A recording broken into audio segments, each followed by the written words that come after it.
Hello बच्चों, कैसे हो आप लोग। आई होप कि जितने भी बच्चे हमारे हैं सब अच्छे होंगे, मस्त होंगे, स्वस्थ होंगे, अपने प्रिपरेशन बोर्ड एग्ज़ाम की प्रिपरेशन बहुत अच्छे तरीके से कर रहे होंगे।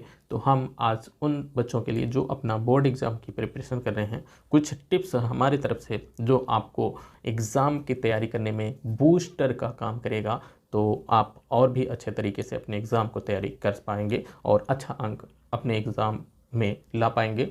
ठीक, तो चलिए बच्चे हम देखते हैं अपने कुछ महत्वपूर्ण टिप्स को। ठीक, तो चलिए यहाँ पे हम देखें पहले वाले में।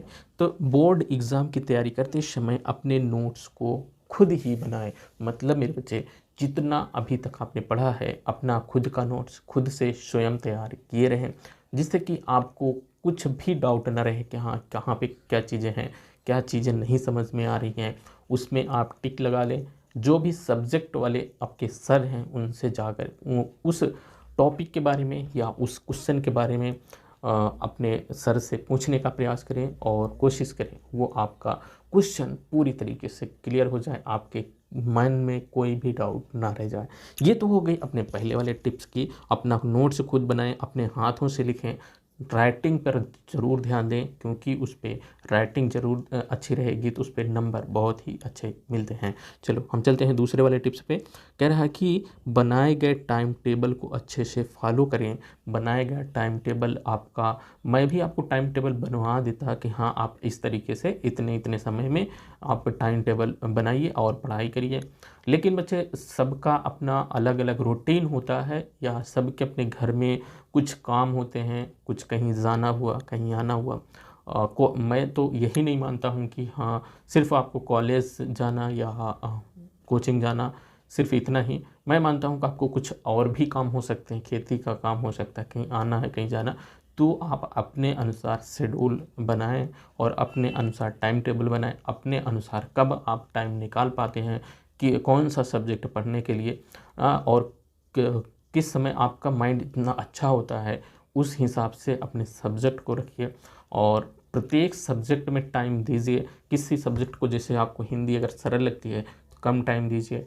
और हिंदी को कब पढ़िए, जब आप मतलब ऐसा ना हो कि हाँ मतलब कि जब आपका माइंड एकदम फ्रेश हो तो ऐसे कठिन सब्जेक्ट पढ़िए। जब थोड़ा कम रिलैक्स फील कर रहे हो तो आप सरल सब्जेक्ट उठा लीजिए, उसको पढ़ना स्टार्ट करिए। इस तरीके से अपना टाइम टेबल डिसाइड कीजिए और उस टाइम टेबल को फॉलो करिए। चलिए आगे देखते हैं कि बोर्ड एग्ज़ाम की तैयारी करते समय खुद को बेहतर बनाने का ज़्यादा फोकस करें। मतलब अपने दिमाग को, अपने शरीर को, अपने हेल्थ को ज़रूर अच्छा बनाने की कोशिश करें। उसमें ज़रूर फोकस करें कि हाँ आपको किसी भी तरीके से कहीं से कोई भी क्षति या हानि किसी भी प्रकार से ना हो, चाहे वो मानसिक क्षति हो, चाहे शारीरिक क्षति हो। तो उस पर किसी भी प्रकार की क्षति आपके जीवन में ना आए जब तक आपका बोर्ड का एग्ज़ाम हो रहा हो। कोशिश करें, ठीक, उस पर ज़रूर फोकस करने का प्रयास करें। खुद को बेहतर जब बनाए रखेंगे तो आपकी प्रिपरेशन और या पढ़ाई करने में आपका मन भी अच्छे तरीके से लगेगा। चलो आगे चलते हैं। समय का अच्छी तरह से उपयोग करें। समय का अच्छी तरीके से उपयोग का मतलब कि बच्चे अपना जो भी शेड्यूल अपना बनाए हैं, टाइम टेबल बनाए हैं, उस टाइम टेबल का फॉलो करें। और उस टाइम टेबल का जब तक फॉलो नहीं करेंगे तब तक आप अच्छा नहीं कर सकते हैं। चलो आगे देखते हैं। कह रहा किसी भी मदद लेने से ना डरे। मतलब किसी की भी मदद, यहाँ पे लिख लो ऊपर, चाहे यहाँ पे ऊपर आप लिख सकते हैं किसी की भी, ऊपर लिख लें किसी की भी मदद लेने से ना डरें। मतलब चाहे वो आपका भाई क्यों ना हो, चाहे आपके घर में कोई भी बड़ा भाई, पड़ोस में कोई बड़ा भाई, छोटी बहन, बड़ी बहन, कोई भी हो जो आपकी हेल्प कर सकता है, उसकी हेल्प लेने से ना डरें। ठीक, और वो चाहे किसी भी प्रकार में हेल्प हो, चाहे आपको चाहे पढ़ाई के क्षेत्र में हेल्प हो या किसी अन्य क्षेत्र में हेल्प हो, बिल्कुल उसमें आप हेल्प लेने का प्रयास करें। और आपको अगर प्रॉब्लम फेस हो रहा है, यहाँ प्रॉब्लम मुझे दिख रही है, तो आप क्या करें, किसी दूसरे का हेल्प ले लें। और इसमें कोई भी संकोच नहीं करना चाहिए कि हाँ कोई ऐसे कहेगा वैसे। अपना बच्चे हमारा है कि हम जीवन में कोशिश करते हैं कि अच्छे खुद बने रहें और दूसरों को भी हम कोशिश करें कि अच्छा बनाने का। बट जो चीज़ें यहाँ पे हैं कि आपको मदद लेना है आपको अच्छे कामों के लिए। आप अच्छा ये मेरा मतलब कि ये मानना है कि मेरे बच्चे जितने भी हैं सब अच्छे ही हैं, और वो अपने जीवन में जो भी काम करेंगे वो अच्छा ही काम करेंगे और अच्छे ही चीज़ों में मदद लेंगे। और यहाँ बोर्ड एग्ज़ाम की बात आ रही है तो क्वेश्चन की बात आ रही है, या सिलेबस की बात आ रही है, और या किसी भी सब्जेक्ट में आपको दिक्कत है तो आप किसी भी व्यक्ति से अपना क्या कर सकते हैं, मदद ले सकते हैं। इसमें कोई भी संकोच नहीं करना है मेरे प्यारे बच्चे। अब आगे चलेंगे। कह रहा बेड पर सोते समय पढ़ाई ना करें। जो बच्चे लेट कर पढ़ाई करते हैं वो लेट कर पढ़ाई ना करें। जैसे कुछ थोड़ा समय होता है कि हाँ 2-4-5 मिनट लेट जाएं, चलो ठीक है, लेकिन उस जो आप घड़ी अपने रूम में घड़ी रखें, हाँ 5-10 मिनट हो रहा है, इसके बाद हम बेड पर नहीं रहेंगे, वहाँ से हम निकलेंगे, अपनी कुर्सी पर आएंगे या जहाँ पे आप अपना स्टडी बनाए हैं वहाँ पर बैठकर पढ़ेंगे। ठीक, आप बेड पर मतलब लेट कर पढ़ाई नहीं करना है। इससे क्या होता है कि आपका जो माइंड होता है वो थोड़ा रिलैक्स फील करता है। जब रिलैक्स फील करने लगेगा ज़्यादा तो क्या होगा कि आपको जो पढ़ाई कर रहे हो ना वो आपके अंदर आएगा नहीं, वो ड्रॉप ही हो जाएगा, निकलता ही जाएगा। आगे देखें तो फिर क्या कह रहा है कि अपने स्वास्थ्य का अच्छे से ध्यान रखें।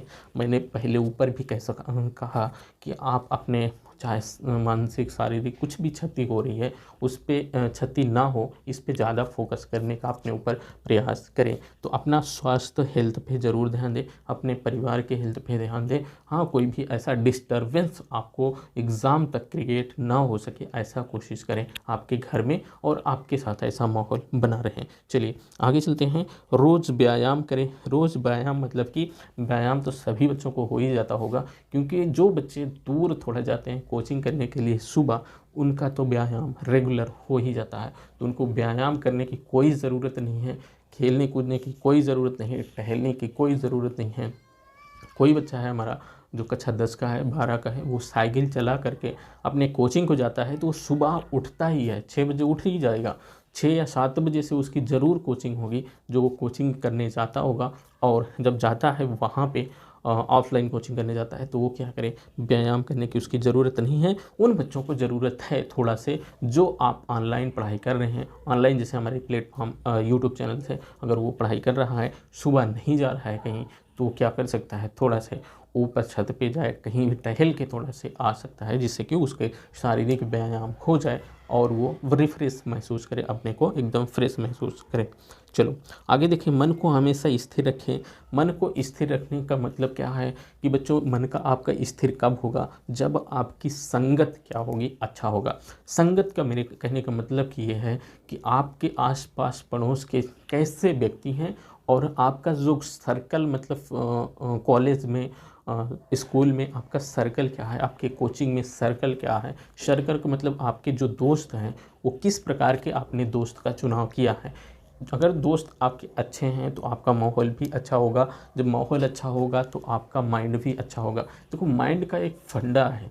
हम लोगों ने जब पढ़ाई किया टीचर बनने के लिए, तब वहाँ पे हमको बताया जाता है कि बच्चे का माइंड किस तरीके से चलता है, आपकी जो अवस्था है इसमें आपका माइंड किस तरीके से चलता है। मेरे बच्चे ऑफलाइन होता, मैं सभी बच्चों को बताता कि हाँ आप कैसे कैसे मतलब आप क्या क्या फील करते हो, क्या क्या होता है आपके साथ इस उम्र में, और उससे कैसे रिलैक्स पाया जाए, उन सारी चीज़ों की बात करेंगे। लेकिन हम यहाँ पे सिर्फ इतना कहना चाह रहे हैं बच्चे कि आप क्या करें, अपने माइंड को स्थिर बनाए रखें। अपने स्थिर आपका कब बनेगा, जब अपने माहौल जहाँ पे हो, अपने उस माहौल को क्रिएट कर रहोगे अच्छे तरीके से, तब आपका माइंड हमेशा रिलैक्स रहेगा।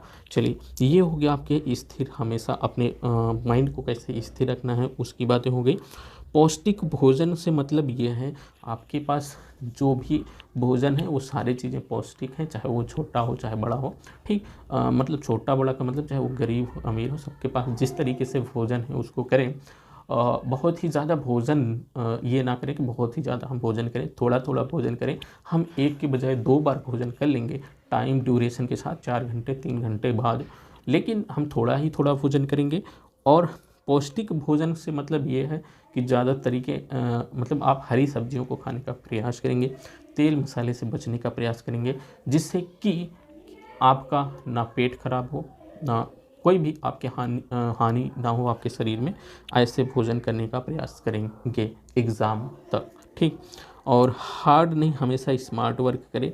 हार्ड मतलब ज़्यादा मेहनत करना और स्मार्ट करने में बहुत फ़र्क होता है। कुछ बच्चे होते हैं कि पूरा जो है पूरी बुक में जो है पूरी चीज़ें रटना है, रू पूरा रटना है, और कुछ बच्चे होते हैं कि थोड़ा पढ़ते हैं और उनके मार्क्स अच्छे आते हैं। हमारा मेन फोकस इस समय होना चाहिए नॉलेज के अलावा। नॉलेज जो है हमने तो अभी तक ले लिया, लेकिन 2 महीने हम अगर निकाल देते हैं, जैसे ये दिसंबर आने वाला है, दिसंबर में और हम जनवरी 2 महीने निकाल दें क्या करने के लिए, अपना स्मार्ट वर्क करने के लिए, और हम एग्ज़ाम में अच्छे मार्क्स लाने के लिए। जब अच्छे नंबर आपको आएंगे एग्ज़ाम में, तभी आप आने वाला जो भी टाइम होगा आपका, वो आपके नॉलेज के ऊपर डिसाइड नहीं किया जाता, आपके नंबर कितने हैं हाई स्कूल में, आपको उसकी पहचान होती है। और जब आपका नॉलेज जो डिसाइड करेगा वो बाद में करेगा, जब आप किसी कम्पिटिटिव एग्ज़ाम की तैयारी करेंगे तब। लेकिन अगर वहाँ भी कुछ फॉर्म है अप्लाई करने के लिए, आपको परसेंटेज की ज़रूरत होती है, इसलिए परसेंटेज पे मेरे बच्चे बहुत ही ध्यान दें। नॉलेज आज नहीं, 2 महीने बाद एग्ज़ाम बाद भी नॉलेज आ जाएगा, लेकिन परसेंटेज आपको एग्ज़ाम में ही मिलेगा, ठीक। चलो, परसेंटेज में ध्यान दें, स्मार्ट वर्क करने की कोशिश करें।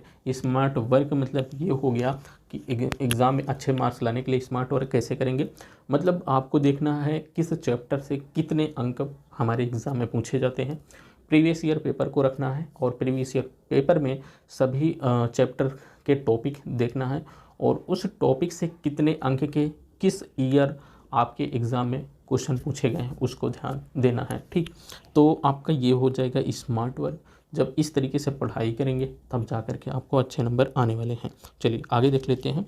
जो सवाल कठिन लगते हैं वह प्रश्नों को बार बार अभ्यास करें। चाहे यहाँ पे सवाल की बात कर लें, जो सवाल है, या जो सब्जेक्ट हैं आपको कठिन लगता हो, उसको कोशिश करें अपने टाइम टेबल में 1 बार 2 बार पढ़ाई करने का। या कुछ सब्जेक्ट आपको उबाऊ लगते हैं, उबाऊ मतलब कि जो आपको पढ़ने का मन ही ना करता हो जो सब्जेक्ट, उसको थोड़े थोड़े टाइम के लिए, जैसे आधे घंटे के लिए हम उस सब्जेक्ट को पढ़ेंगे, फिर हम उसको बंद कर देंगे, फिर टाइम हम आज ही टाइम रखेंगे कि हम आधे घंटे और भी पढ़ेंगे, फिर आधे घंटे और भी पढ़ेंगे। मतलब टाइम ड्यूरेशन होना चाहिए बीच बीच में 1-2 घंटे का, तब जा कर के हम इस छोटे छोटे टाइम में हम उस सब्जेक्ट को कई बार पढ़ेंगे।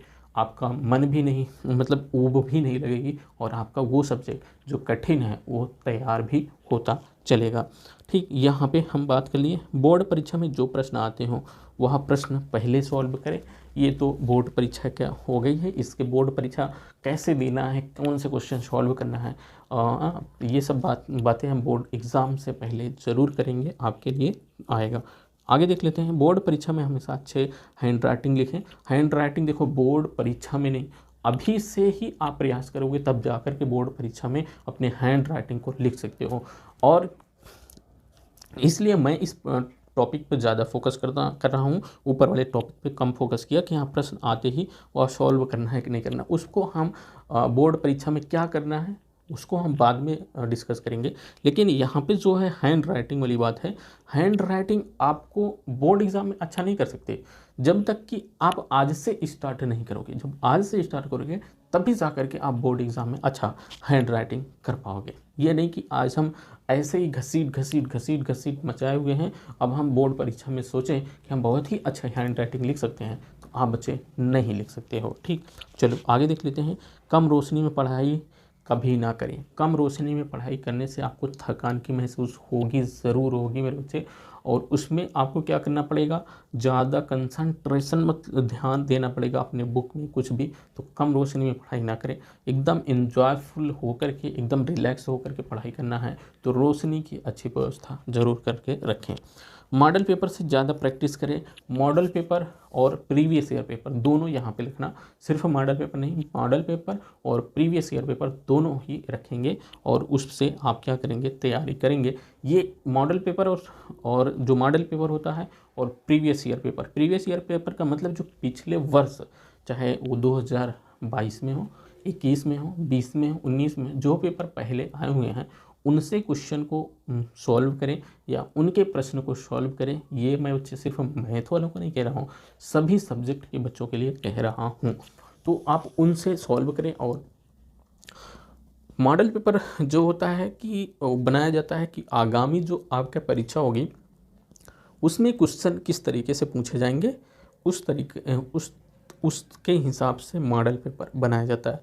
तो मॉडल पेपर और प्रीवियस ईयर पेपर ज़रूर सॉल्व करें, अच्छे तरीके से सॉल्व करें, जिससे कि आपका स्मार्ट वर्क हो सके और आप अच्छे अंक ला सके। तो चलिए बच्चे, आज का सेशन यहीं तक था। और आज का सेशन आपको पसंद आया हो तो ज़रूर हमारे यूट्यूब चैनल को सब्सक्राइब कीजिएगा, अपने दोस्तों के साथ शेयर करिएगा, और अगले वीडियो में एक और भी अच्छे सेशन के साथ फिर मिलेंगे। तब तक के लिए जय हिंद।